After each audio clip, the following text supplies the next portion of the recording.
Hey brothers and sisters, this is Stefan from Lush and Salty Aquariums. Thought I'd give you a face shot, right? So this is me, midsummer as it were.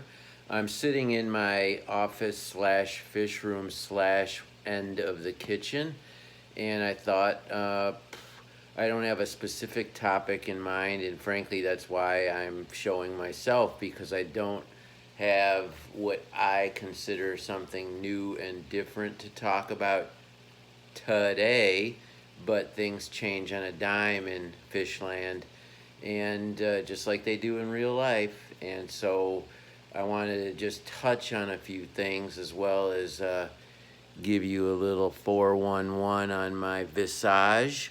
This is me with my ubiquitous beanie. Let's remove it, and that's why, right? Ain't nothing up there but skin and age, baby. So one thing I wanted to talk about is the inevitability of water damage if you're in this hobby the way a lot of us are, which means multiple tanks, lots of water changes, temperature fluctuations, filters, mechanical filters, $20 filters, lots of moving parts, lots of plastic, and you're going to get leaks, you're going to get ruptures, you're going to get drops and dribbles and lots of kinds of non-damage leaks, but leaks from maybe putting excessive water to the water line. It catches the edge of one of your pieces of equipment and creates a friction line which draws the water down to the surface that the tank or jar or what have you is sitting on. And that happens to me fairly often, and I'll show you an example or two. All right, so let me just flip this phone. You're looking at my jar aquarium, and I left some of the water down there along the table that it's sitting on, just to show you an example. Now that water comes from a water line that was created every time I change water. It catches and creates a sort of fountain effect around the back, and I'd have to keep the level lower than I like to avoid it altogether. So what I do is I just wipe it with a towel. I've conceded that this $100 table is going to have a piece of ring damage like nobody's business when it's all said and done.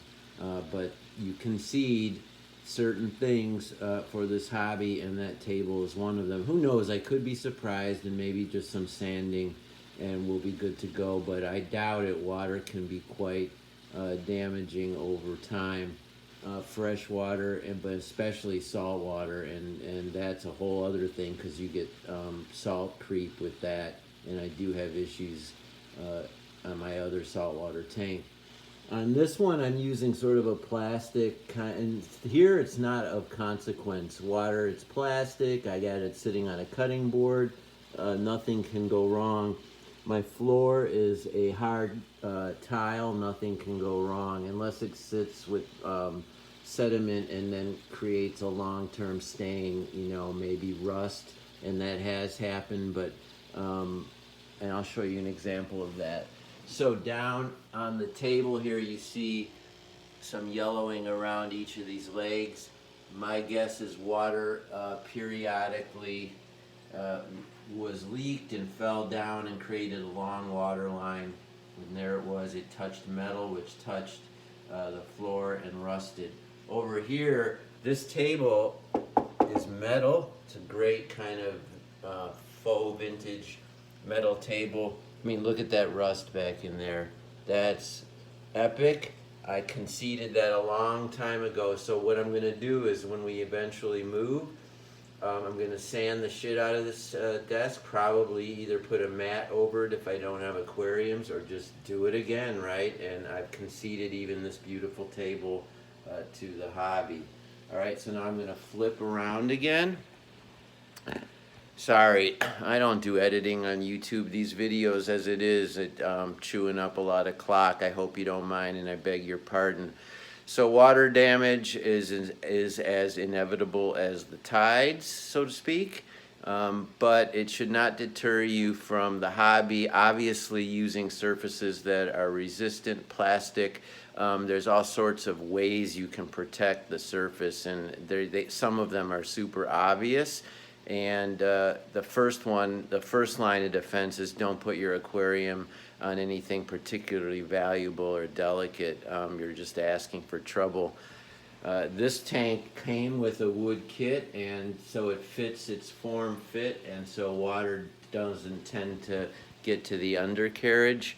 But I bet even then, after a couple years, there's going to be some issues in that regard.